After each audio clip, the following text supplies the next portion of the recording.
Welcome to the deep dive.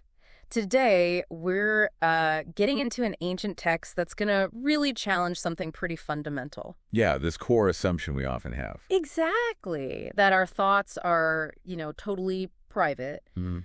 We're looking at this material that sort of asks, well, what if everything we think, everything we intend, what if it's already known? It's a huge question, isn't it?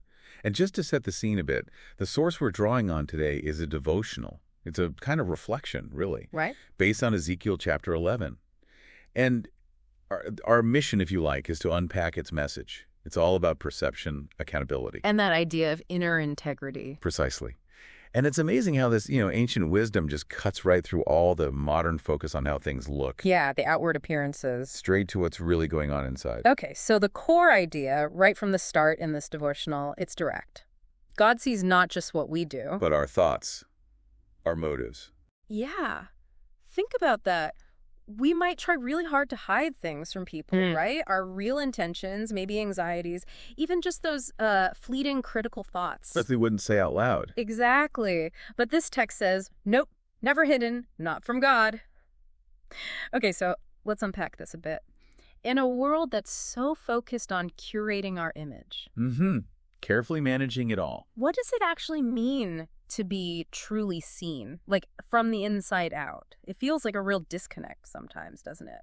Well, what's fascinating here is how the devotional just dives straight in, no messing around. Yeah. The idea that our internal world, everything happening in our heads, is just completely transparent. It's not a suggestion. It's like, this is the baseline truth. Wow. And that just sets this profound stage for understanding what real integrity is. Not just, looking good. The veneer. Right, but a genuine match between what's inside and what's outside. Kind of reminds you of those times you're crafting that perfect social media post, but inside. Oh, yeah. Feeling totally different. Exactly. And this passage is like, hey, that internal versus external thing, it's not new. So with that framework, let's get specific. Let's look at Ezekiel 11, verses 1 through 12. Okay. Ezekiel has this vision. He's at the east gate of the house of the Lord, and he sees 25 men there. Right. And it names two specifically, Jezaniah, son of Azur, and Pelatiah, son of Benaiah. And they're called princes of the people. So important figures, leaders. Definitely not just random guys. And the text is pretty blunt about what they're up to. These are the men who devise iniquity and who give wicked counsel in this city. Devise iniquity. That sounds internal, doesn't it? It absolutely does. Yeah. It's crucial to get that their plotting, their schemes, this wicked counsel, it's not necessarily out in the open. It's secret. It's happening in their minds, in their, closed-door meetings, hidden stuff. And then these leaders, they say something incredibly defiant, almost arrogant. They say that time is not near to build houses. This city is the cauldron, and we are the meat. Wow. What an image. It really is. It's so vivid. So what do you think that phrase implies about how they saw themselves, their mindset there? Well, that raises a really important question, doesn't it? Yeah. How does that saying show their perception of, safety and their total disregard for any kind of judgment coming their way? Yeah. It really speaks to this deep level of self-deception and hidden arrogance, I think. They genuinely believe they're secure, indispensable even. Safe inside the cauldron. Exactly. Like they've built their own little reality inside the city walls, ignoring the threats, ignoring the moral problems. They feel untouchable. Okay, so they have this secret confidence, these hidden plans, and then comes God's response. And it's striking. It really is. It's direct. It's revelatory. It cuts right through their whole attitude. Ezekiel 11, verse 5, God says, and this is key. So you think, oh, house of Israel, for I know the things that come into your mind. And boom, right there. It's a direct hit, not just on their actions, but explicitly confronting their secret thoughts, their intentions. It's just such a powerful moment because it highlights that God's judgment isn't just for what they've done. The text mentions how they've multiplied the slain in the city. Right, the consequences of their actions. But it's explicitly for what they've thought. And that just nails the devotional's main point. Thoughts, motives, they are seen. They're known. You're accountable for them. And God doesn't stop at just confronting their thoughts. He takes their own metaphor, the cauldron and the meat, and just completely flips it. Yeah, turns it right back on them. He says basically, okay, you see the city as the cauldron, fine. But the meat, that's the people you've slain. They are the meat in the cauldron.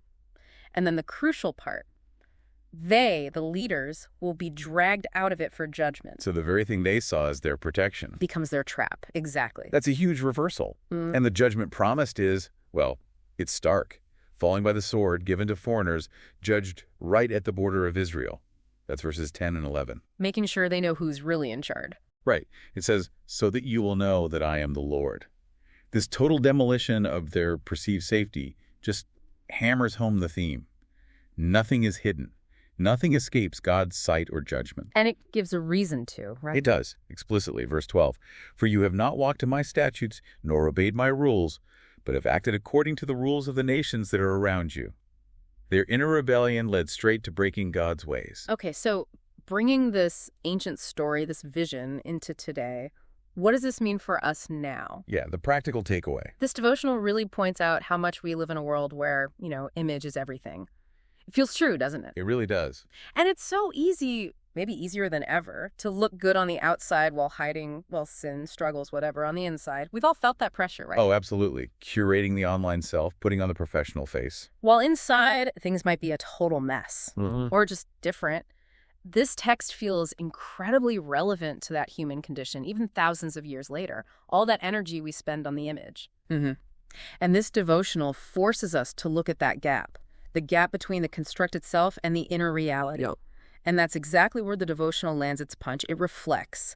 God isn't fooled, not by the slick presentation, not by the carefully worded statements. He sees the heart. He knows the thoughts. Which leads to those challenging questions it asks. Right. Questions for you listening. Are there thoughts or attitudes you've been hiding from others, but not from God?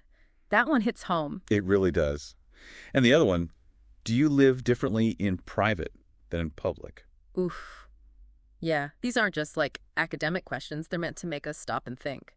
A call to get real with ourselves. It's a tough challenge, but a really necessary one, I think.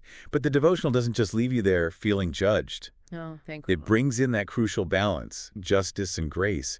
It says God's justice is real, but so is his grace. That's the key. It's an invitation, really, to bring all that hidden stuff, the private thoughts, the messy bits, into his light, to start walking in truth, which fosters that genuine honesty, real integrity, inside and out. It's not just about dodging trouble. No. It's about becoming whole, aligning who we are deep down with how we live. So wrapping up this deep dive, if we really take this seriously, if the deepest parts of our minds, our intentions, are actually known completely. What would it look like for you personally to live a life with truly nothing to hide, inside and out? Yeah, and maybe think about this too. How might inviting that kind of scrutiny, knowing you're fully seen, how might that not just change your behavior, but actually transform your thoughts themselves, leading to maybe a deeper, more integrated way of living altogether?